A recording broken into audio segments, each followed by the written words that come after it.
Hello friends, welcome to my channel again. Today we are going to see how to do patellar side fixation in MPFL reconstruction. I have decided to make this video because some of you didn't understand how I did it in previous video. So here you can see two figures, figure 1 and figure 2. Figure 1 is before knot tying and figure 2 is after knot tying. Tunnel A is at the junction of upper and middle 1/3 and tunnel B is at the junction of middle and lower 1/3.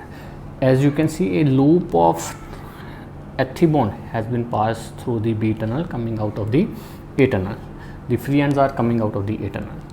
Here the graft is passed in the loop through the loop of the HT bond coming out of the B tunnel and then through the free ends of the HT bond right here. And after that, this in the figure 2 you can see that the thread is pulled like this. The free ends of the thread are pulled through the A tunnel so that the knot tying is done at the C point, and you can see that the graft is snugly attached at this point and also at the C point here. So this is how it is done. I hope you like this video. Kindly like, subscribe and share, and see you in next video. Thank you.